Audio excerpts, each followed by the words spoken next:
a chicken teriyaki bowl.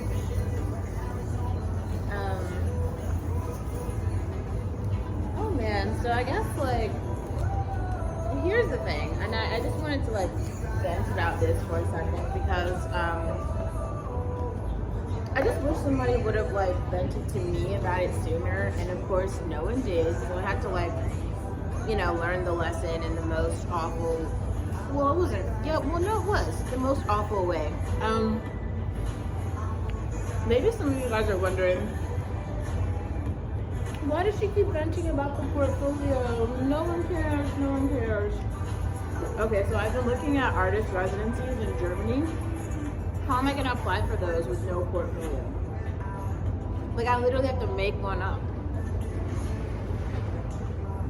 I mean, it's a real hindrance. Like I've already put in the hours. And so what I'm saying is that if I could do things again, one of the biggest lessons that I would learn is that you don't have to try to make space for yourself in America. It's just not, it's not really worth the fight. It's like a real mistake that I made because I had this like sense of nationalism, right? I just felt like I was born here, I'm supposed to be here.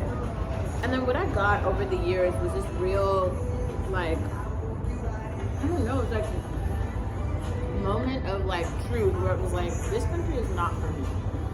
Like this is, I don't belong here. And I wish I would have known that sooner, but no one ever said that to me.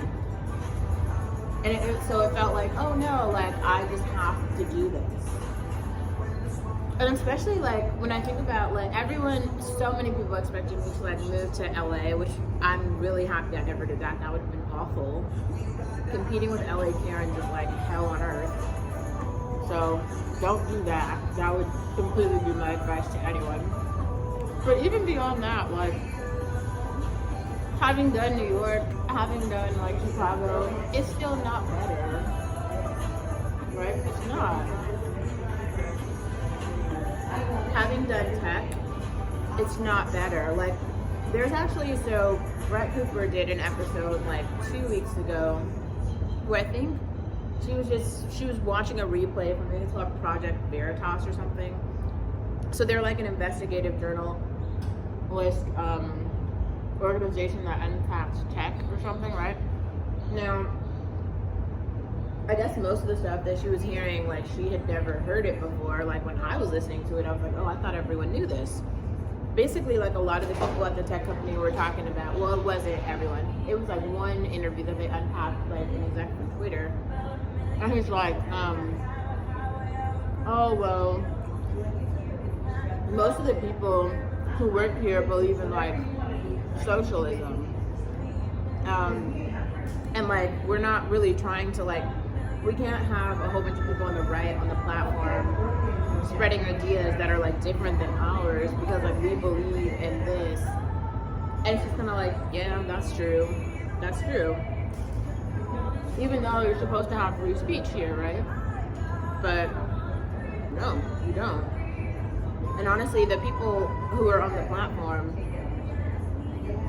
they have to keep coming up with reasons and like goals to like quote unquote improve the platform. So like let's say that if all the conservatives on the platform have to be removed because they're generating hate speech or whatever, well now you just have, that's going to take a long time because there's so many conservatives on the platform.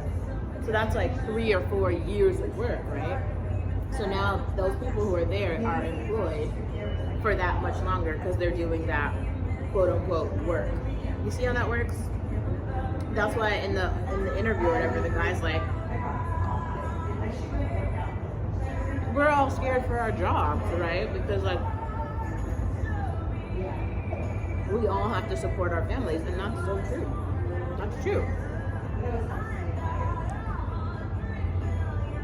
This is why the only tech companies I think you can pretty much take seriously at this point are Google and Microsoft, and really Microsoft, because it's the only one that's like actually profitable and has been profitable for a very long time. It doesn't have to be cool or like super popular, but their books are always in the green. So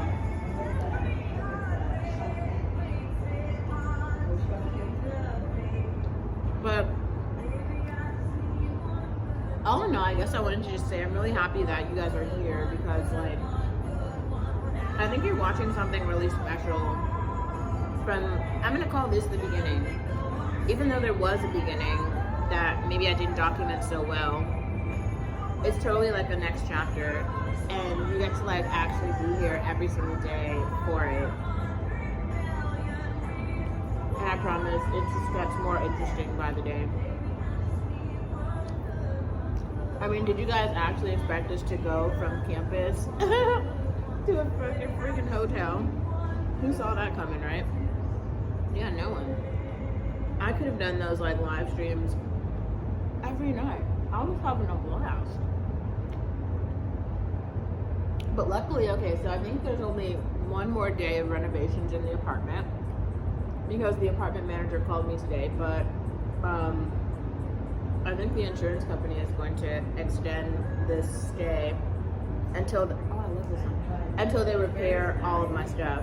And there's a lot of, like, basically everything was taken out. My apartment's empty.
Alright guys,